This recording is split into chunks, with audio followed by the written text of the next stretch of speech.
Monde numérique. Drôle de télescopage cette semaine entre deux actualités aux antipodes l'une de l'autre. Tandis que le web s'écroulait lamentablement pendant plusieurs heures à cause d'une panne du service Cloudflare, on va en parler, Google a dégainé la toute dernière génération de son IA Gemini qui pulvérise tous les records selon les comparateurs d'IA. Alors Cloudflare, tout d'abord, évacuons rapidement le sujet. Peu de gens connaissent en réalité Cloudflare, vous l'avez peut-être aperçu comme ça au détour d'une page web. C'est un service censé sécuriser les sites internet, une sorte de gardien qui a plusieurs missions. D'abord, il bloque les attaques par déni de service, il vérifie que les requêtes ne proviennent pas de robots. Et puis aussi, il accélère le web grâce un petit peu à des espèces d'entrepôts qui sont répartis partout dans le monde. C'est-à-dire que c'est grâce à Cloudflare que si vous êtes à Paris ou à Quimper, par exemple, et que vous voulez voir une image qui provient d'un site américain, eh bien en fait, Cloudflare vous montre une copie qu'il a stockée dans un serveur pas très loin de chez vous. Ça permet d'accélérer considérablement la diffusion et la fluidité des informations sur Internet. C'est donc à la fois une sorte de portier géant doublé d'un réseau d'autoroutes ultra rapide pour prendre une image, et puis aussi d'un service de sécurité. Mais mardi, en début de semaine, ça s'est mal passé pour Cloudflare, car pendant plusieurs heures, eh bien, il était en rade, ce qui a impacté environ 20% du web mondial. C'est pas rien. Des plateformes comme X, ChatGPT, Reddit, Discord, des services de transport aux États-Unis, des sites de jeux vidéo, des plateformes de paiement, etc. étaient perturbés, voire inaccessibles quand on essayait de se connecter. À l'origine de cela, un problème humain, comme d'habitude. Un fichier, enfin en tout cas un oubli, une maladresse, car il s'agissait d'un fichier de configuration qui avait pour mission de se générer automatiquement, mais qui du coup était devenu tellement gros que lorsqu'il a été transféré à un autre endroit, eh bien, il a fait planter un composant central du réseau. Résultat, Cloudflare down, 20% d'Internet, comme on l'a dit, fortement endommagées. C'est amusant parce que pour certains services, en revanche, les applications, style ChatGPT, X, etc., elles pouvaient continuer de fonctionner, ce qui montre bien qu'il y a plusieurs réseaux qui sont à l'œuvre. Bon, ça a duré plusieurs heures et puis ça a redémarré progressivement. En réalité, on s'habituerait presque à ces soubresauts qui touchent pourtant de plus en plus souvent une bonne partie de la planète. Mais qu'importe, Google a créé l'événement au même moment ou presque, en lançant discrètement mais sûrement son nouveau modèle d'intelligence artificielle, censé repousser encore les limites de l'IA générative. J'ai nommé Gemini version 3 Pro. Alors ce n'est pas une simple mise à jour, Gemini 3 Pro est un véritable bond technologique, si l'on en croit à la fois le marketing de Google, mais aussi les tests de performance et puis les caractéristiques présentées. C'est un concurrent frontal pour ChatGPT 5.1 et Claude Opus 4.1.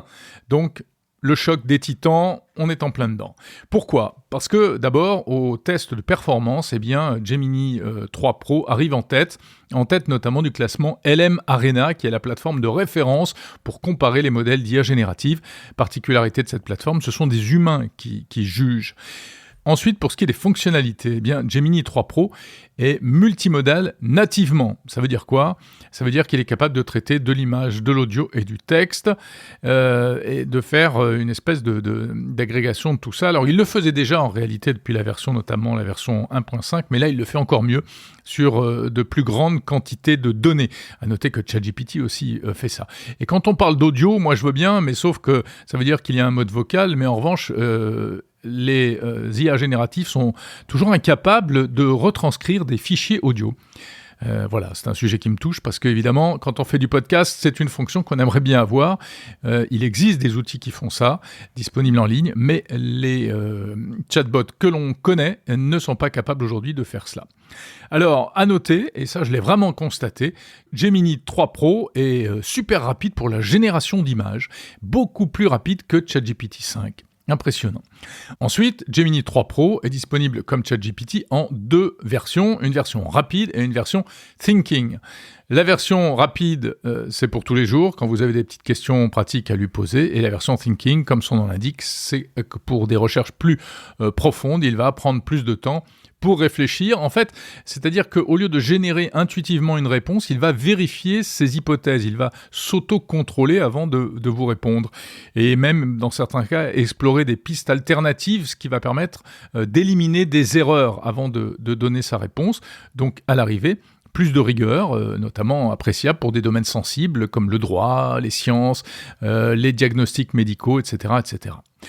Enfin, Gemini 3 Pro entre à fond dans la logique agentique, les fameux agents. Ce modèle n'est plus seulement une interface de discussion, il est programmé pour exécuter des actions complexes.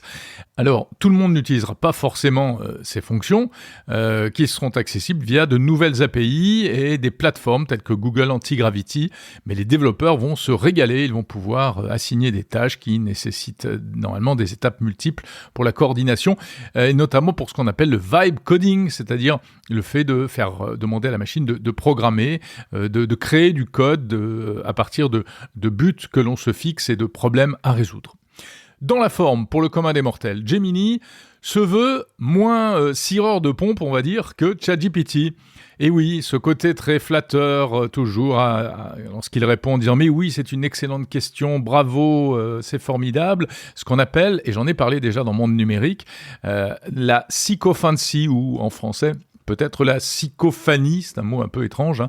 C'est donc le fait d'avoir été entraîné pour être agréable et aidant, et donc d'avoir cette tendance à toujours en faire des tonnes en matière de convivialité, parfois au détriment de la vérité et de l'efficacité. Gemini 3 se veut un peu moins lèche-botte, donc, que ChatGPT, ce qui lui permet de répondre plus rapidement, moins de flagornerie. C'est vrai, je l'ai constaté, après avoir utilisé un petit peu ce nouveau modèle, mais honnêtement, parfois, c'est plus fort que lui, il faut qu'il se remette à faire des politesses.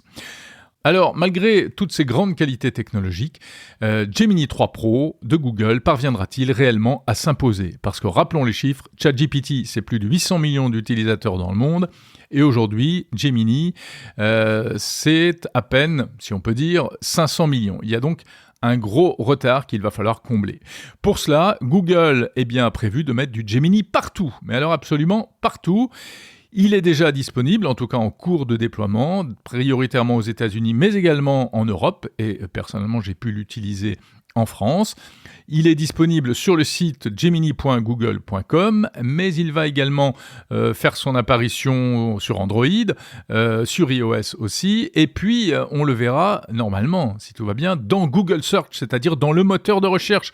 Toujours ce rêve de Google de rénover, de refondre son moteur de recherche pour qu'il soit beaucoup plus performant grâce à l'intelligence artificielle, grâce au mode AI. Mais là, je ne vous surprendrai pas en disant que le mode AI n'est pas disponible en France, en tout cas pour l'instant, donc on ne sait pas quand est-ce qu'on pourra profiter de ce nouveau joujou. Le déploiement se fait de manière progressive et actuellement c'est en priorité aux États-Unis, donc pour Gemini 3 Pro et puis ensuite pour les abonnés premium, etc. Et puis il y a aussi une version encore plus évoluée qui sera réservée aux abonnés ultra. Et oui, parce que la super intelligence aujourd'hui et de plus en plus, ça se paye. En tout cas, il est là, Gemini 3 Pro, à essayer si ça vous tente. Et on verra si c'est l'atout de Google pour véritablement reprendre la main et le leadership en matière d'intelligence artificielle.